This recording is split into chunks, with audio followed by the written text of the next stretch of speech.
Hello, எல்லாம் எப்படி இருக்கீங்க? நீதிமானாக மாற்றும் நீதிமொழிகள் இன்னைக்கு 13வது நாளாக இருக்குது. 13வது நாளில் 13வது அதிகாரத்தில் 1வது வசனம்.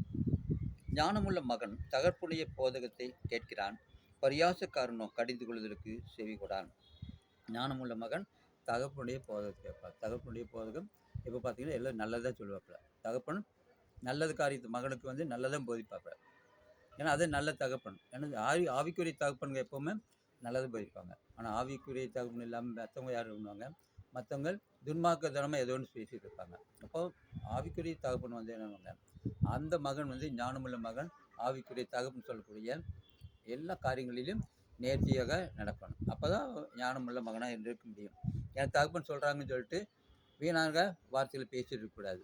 தகப்பன் என்னென்னு சொல்கிறாவோ ஞானமாக நடக்கும். நல்லா படி, நல்லா சர்ச்சுக்கு போ, இந்த மாதிரிலாம் நல்ல காரியங்கள் சொல்கிறவங்க. நல்ல காரியங்கள் சொல்கிறப்ப தான் அந்த மகனை கேட்டு நடக்க முடியும். அதுதான் ஞானமுள்ள மகனாக இருக்கணும். தீமையான காரியங்களை சொல்கிறப்ப கேட்கக்கூடாது. தீமையான காரியங்கள் யார் சொன்னாலும் கேட்கக்கூடாது. அப்படிப்பட்ட மகன் தான் வேணும். அதான் நீதிமான் பொய்ப்பச்சை வெறுக்கிறான், துன்மார்க்கனும் வெட்கும் இலட்சியமும் உண்டாக்குறான். நீதிமான் பொய்ப்பச்சை வெறுக்கிறான்னு சொல்கிறாங்க. பொய் பேசக்கூடாத நீதிமான்கள் வெறுக்கிறாப்புல. பொய் பேசக்கூடாது அப்படின்னு சொல்லிட்டு இருப்பாப்புல. ஏன்னா பொய் யார் சொன்னாலும் பொய் தான் இருக்கும். ஆனால் இப்போ பரிசுவான்கள் சொன்னால் மட்டும் மெய் பொய்யாக மாறாது. அப்போ நம்ம என்ன பண்ணுங்க, யாராக இருந்தாலும் நீதிமானம் மாறணும்னா பொய் பேசாமல் இருக்கணும். பொய்யை வெறுக்க வேண்டியதாக இருக்குது.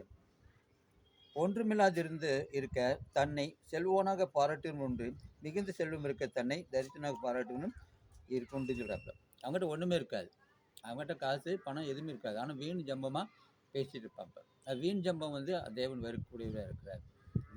தேவனுக்கு விருப்பம் இல்லாத காரியங்களாக இருக்குது. அப்போ நம்ம வீண் ஜம்பம் வீணான வார்த்தைகளை பேசக்கூடாது. நம்மகிட்ட ஒன்றுமே இருக்காது. ஆனால் சிலர் பார்த்திங்கன்னா அவங்கள்ட்ட பணமே இருக்காது, ஆனால் வீணாக கடனை வாங்கிட்டு வீண் ஜம்பத்துக்காக வேண்டி அநேக கடனை வாங்கிட்டு இருப்பாங்க, உபத்திரப்பட்டுருப்பாங்க. இதனால் துன்பங்கள் துயரங்களாக வந்துட்டு இருப்பாங்க. அப்போ நீதிமான்கள் என்ன பண்ணுவாங்க, நமக்கு தகுதிக்கு என்ன இருக்குதோ அதை மட்டும் செஞ்சால் போதும். தகுதிக்கு மீறி எதுவும் செய்ய மாட்டாங்க நீதிமான்கள். அப்போ நம்ம நீதிமான் மாறணும்னு என்ன, நமக்கு என்ன இருக்குதோ அதை மட்டும் பார்த்துட்டு இருக்கணும். நீதிமான்களின் வெளிச்சம் சந்தோஷிப்பிக்கும்னு சொல்கிறாப்புல. நீதிமான்களின் வெளிச்சம் சந்தோஷம் தரும். நீதிமான் வெளிச்சம், அவனுடைய வெளிச்சத்தின் மூலமாக அநேகர் வெளிச்சம் பெறும். அந்த மாதிரியே இருக்கணும். அது இல்லாமல் என்ன பண்ணாங்க, அவங்களே துன்மார்க்கு பார்த்திங்கன்னா துன்மார்க்கு தீபமும் அணைந்து போங்க. துன்மார்க்கு தீபம் என்ன பண்ணாங்க அணைந்து போகும். எப்போவுமே அது நிலைத்து நிற்காது. இப்போ பார்க்க துன்மார்க்கு நல்லா வளர்ந்துட்டு இருக்க மாதிரி இருப்பாங்க. ஆனால் நாளைக்கு என்ன பண்ணுவாங்க, அது குடும்பமே அழிஞ்சு போயிடும். அழிஞ்சிற மாதிரி நினைக்கும். எனவே துன்மார்க்கு நம்ம சம்பாதிச்சு போகிறோம், துன்மார்க்கமான காரியங்களே சம்பாதிப்பாங்க.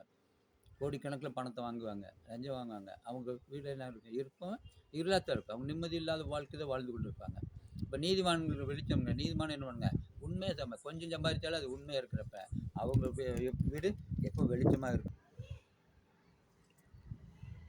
13 திருவசனத்தை அவமதிக்கிறவன் நாசம் அடைவான், கற்பனைக்கு பயப்படுகிறவனோ பாலை நெடுவான். திருவசனங்கிற வேதம் சொல்லிய வாசங்களை ஓன்றி அதை அவமதிக்கக்கூடாது. தேவன் சொன்னது போகாமல் பரிசுத்தவான்கள் சொன்னது, தீர்க்கதரிசி சொன்ன வார்த்தையெல்லாம் இதில் இருக்குது. அந்த தீர்க்க சொன்னதே நம்ம அவமதிக்கூட மாதிரி பேசக்கூடாது. ஏன்னா சிலருக்கு தெரியாது, அவங்களுக்கு தெரியாமல் பேசிட்டு இருப்பாங்க. அப்போ நீதிமான் என்ன பண்ணுவாங்க, வசனத்தை அதுபடி வசனத்தை கேட்டு வசனப்படி நடக்கிறப்ப தான் அவன் நீதிமானாக இருந்து செழிக்க முடியும். ஞானவானுடைய போதகம் ஜீவ ஊற்றுங்கிறப்ப ஞானவான் என்ன பண்ணுங்க, அவன் செய்யக்கூடிய ஒவ்வொரு போதகமும் சுவிசேஷம் ஊழியம் எல்லாமே ஞானம், அதாவது ஜீவ ஊற்றுறாங்க. அதிலிருந்து அந்த தண்ணி எப்போ வற்றாது ஜீவ ஊற்று மாதிரி இருக்கும். அப்போ நம்ம நீதிமான் என்ன பண்ணுறாங்க, அவன் வாயிலிருந்து வரக்கூடிய ஒவ்வொரு வார்த்தையும் ஜீவ ஊற்றாக மாறி மற்றவர்கள் நன்மையான காரியங்களை மட்டும் செய்யும். அது ஞானிகளோட சஞ்சரிக்கிறவன் ஞானம் அடைவான், மூடருக்கு தோழனோ நாசம் அடைவான்னு சொல்லப்பல. ஞானிகளோட சஞ்சரிக்கிறவன் யாருங்க, ஞானம் அடைவான். படித்தவங்க கூட இருந்தால் தான் படிப்பு வரும். முட்டாள் கூட இருந்து என்ன வருங்க, முட்டாள்தனம் தான் வரும். அப்போ ஞானவான்களோட நம்ம சேரணும். இப்போ நீதிமானம் இருக்கணும்னு என்ன பண்ணுங்க, ஞானவான்களோட சேரணும். புத்தி இல்லாதவங்க கூட, மூடர்கள் துன்மார்கள் கூட சேர்ந்தோம்னா என்ன பண்ணுறாங்க, துன்மார்க்கமாக போவாங்க. அதான் ஒரு சீன பழமொழி இருக்குது, பசுவுடன் பன்றியுடன் சேர்ந்தால் பசு மலம் தின்னு பழமொழி இருக்குது. பன்றி கூட சேர்ந்தால் என்ன பண்ணுவாங்க, மலம் திங்க வேண்டி இருக்குது. கெட்ட தார்க்கு தான் இருக்கும். ஒரு யானை என்ன பண்ணிட்டு குளிச்சுட்டு நல்லா நீட்டாக போச்சாமா. அப்போ எதுக்கு ஒரு பன்றி என்ன பண்ணுச்சாமா, சேத்துல பிறந்துட்டு அப்படியே வந்துட்டாமா. யானை பார்த்தா ஒதுங்கி நின்றுதாமா.